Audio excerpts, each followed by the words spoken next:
সুপ্রিয় দর্শক, আসসালামু আলাইকুম। সাবিয়াস রেসিপিতে আপনাদের স্বাগত। আজকে আমি আপনাদের একটি মিষ্টি তৈরি করে দেখাবো, ক্ষীর টোস্ট মিষ্টি। এটা কিন্তু দেখতে যতটা সুন্দর, খেতেও কিন্তু অসম্ভব মজার হয়। আর খুবই সহজভাবে দেখাবো, সবাই আপনারা এটা বাসায় তৈরি করতে পারবেন। চলুন তাহলে আজকের রেসিপিটি দেখে নিই। মিষ্টির জন্য আমি প্রথমে ছানা তৈরি করে নেব। ছানার জন্য আমি এখানে 2 লিটার দুধ নিয়েছি। দুধটা আমি জাল করে একটা বলক তুলে নিব। একটা বলক আসলে আমি দুধটা কিন্তু নামিয়ে নিব চুলা থেকে। নামিয়ে আমি কিছুটা ঠান্ডা করে নিব। 5 মিনিট পরে আমি ভিনেগারের মিক্সটা দিয়ে দিব। এখানে আমি 4 টেবিল চামচ ভিনেগার নিয়েছি আর সাথে আমি 2 টেবিল চামচ পানি নিয়েছি। ভিনেগার আর পানিটা মিক্সড করে আমি এখানে 3 বারে দিব। প্রথমে একটু দিয়ে আবার নেড়ে দিব, আবার একটু দিয়ে দিব। এভাবে আমি 3 বারে ভিনেগারের মিক্সটা দিয়েছি। যখন ছানাটা কেটে যাবে, যে পানিটা যখন সবুজ হয়ে আসবে, তখন আমি ছানাটা কিন্তু ছেঁকে নিব। ছেঁকে আমি এখন নর্মাল পানি দিয়ে ধুয়ে নিব ছানাটা।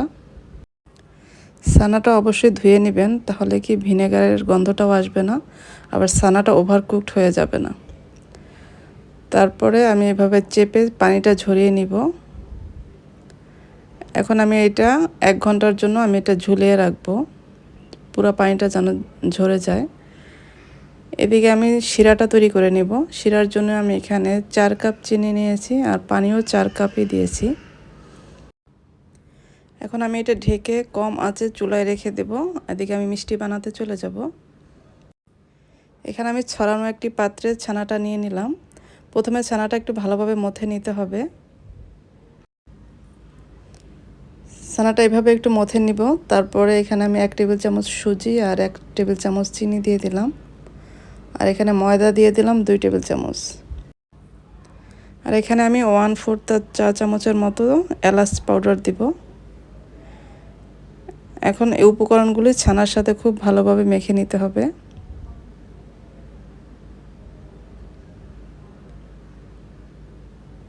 এভাবে ছানাটা কিন্তু খুব ভালোভাবে একদম মিহি করে মেখে নিতে হবে।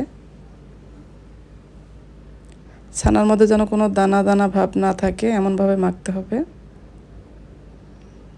ছানাটা কিন্তু আমাদের মাখা হয়ে গেছে।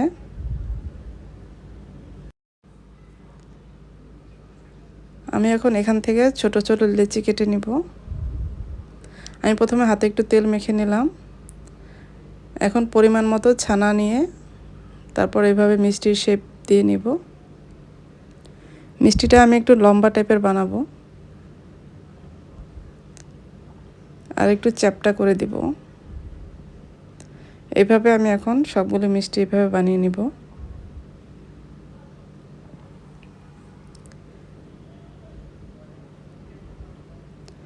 প্রথমে একটু লম্বাটে করে তারপরে হাত দিয়ে একটু চাপ দিয়ে চ্যাপ্টা টাইপের করে দিব।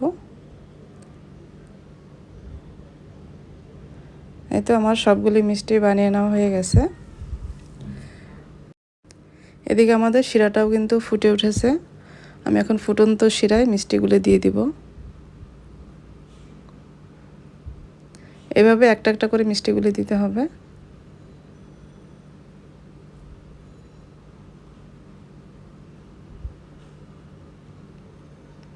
মিষ্টিগুলি দিয়ে আমি এটা ঢেকে 10 মিনিট রান্না করব। 10 মিনিট পর ফিরে আসছি। 10 মিনিট পরে আমাদের শিরাটা কিন্তু একটু ঘন হয়ে গেছে, এই জন্য আমি এখানে 1 কাপ ফুটন্ত গরম পানি দিয়ে দিলাম। আমি আরও 1 কাপ পানি দিয়ে দিলাম। আবার ঢেকে রান্না করব। মিষ্টিটা আমি মোট 25 মিনিট সেদ্ধ করে নিব। 25 মিনিট পরে কিন্তু আমাদের মিষ্টিটা হয়ে যাবে। এর মধ্যে আমি 4 কাপ পরিমাণ ফুটন্ত পানি দিয়েছি।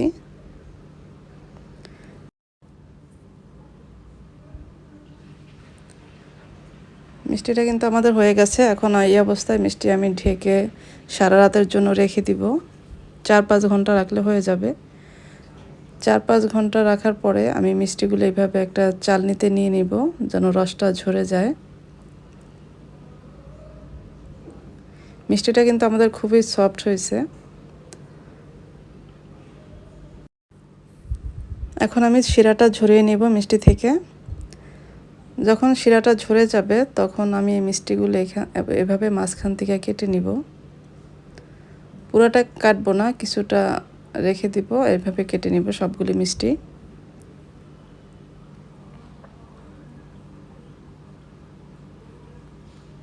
মিষ্টিগুলি কাটা হয়ে গেলে আমি যে একটা পুর বানিয়ে নিব মিষ্টির ভিতরে দেওয়ার জন্য, যে ক্ষীরটা বানিয়ে নিব। এই জন্য আমি এখন এখানে 1 কাপ পরিমাণ গুঁড়া দুধ নিয়েছি,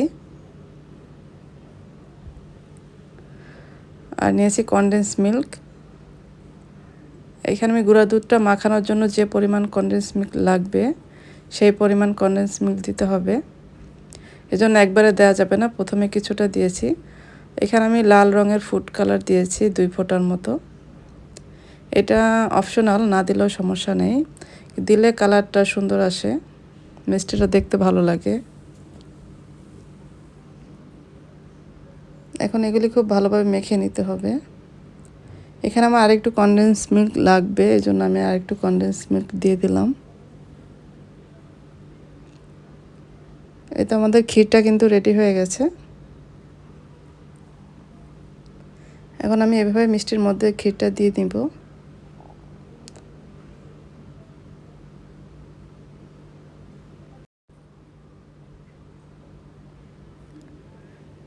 এই তো এইভাবে আমি এখন সবগুলি মিষ্টির ভিতরে ক্ষীরটা দিয়ে নিব।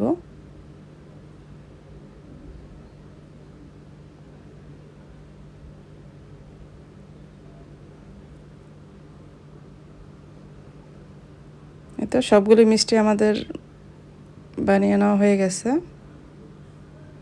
এখন আমি এখানে উপর থেকে কিছুটা মাওয়া ছিটিয়ে নিব।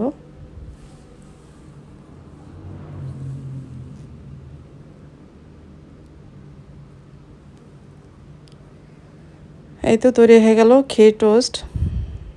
আশা করছি রেসিপিটি আপনাদের ভালো লেগেছে, আর ভালো লাগলে লাইক, কমেন্ট এবং শেয়ার করে দিবেন।